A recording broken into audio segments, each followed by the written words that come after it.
Chinnaville, a quaint town nestled in the silent hills, where the winds whispered through the pine trees like an old man telling his secrets. It was a small town where time seemed to drag its feet. People lived together like a closely knit family, a merry town where children played happily, and everyone knew everybody.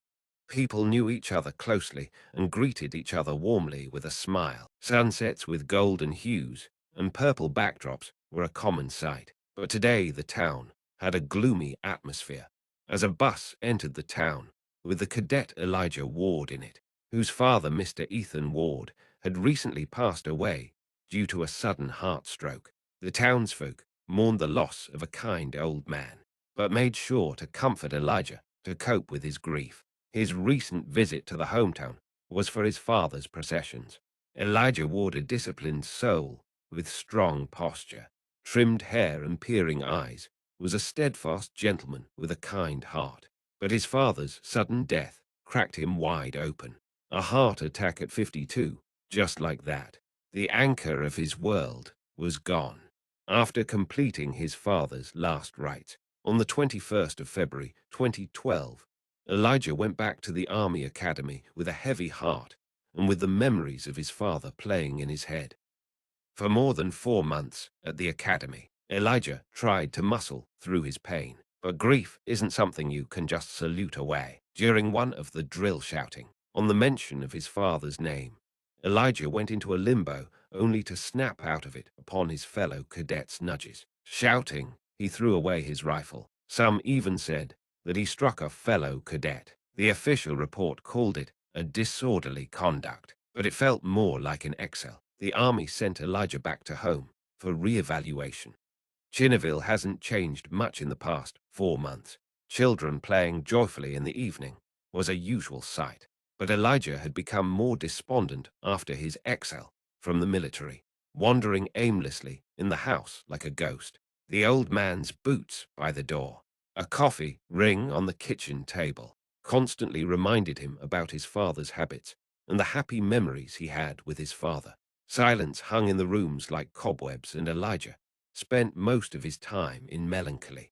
Around the third day after his return, Elijah readied himself to visit the cemetery outside the town where his father was buried. The last time he visited the cemetery was on the 20th of February 2012. That was 4 months, 10 days back. That is when he encountered the cemetery guard James, who helped him in finding a valuable that was mistakenly buried along with his father in his grave.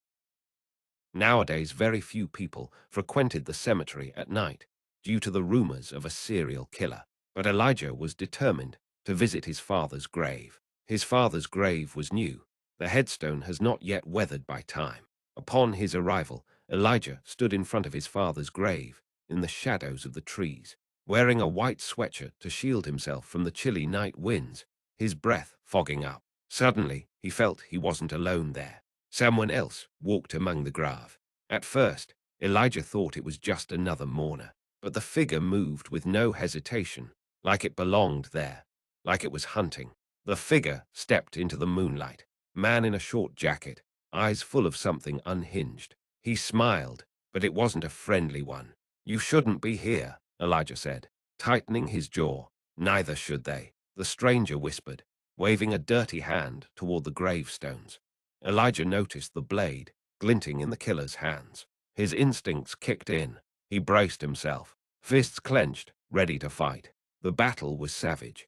Elijah landed the first punch, then dodged a swing of the knife. For a moment, he had the upper hand, but sleepless nights made him a bit sluggish. The killer was frenzied, wild, and immune to pain.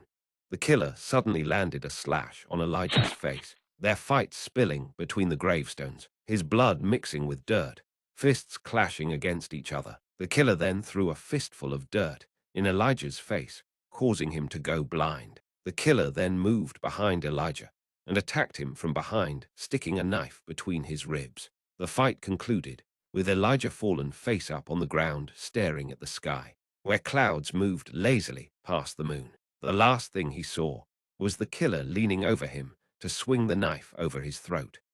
The next day, the killing of the fourth victim in a string of murders was the talk of the town.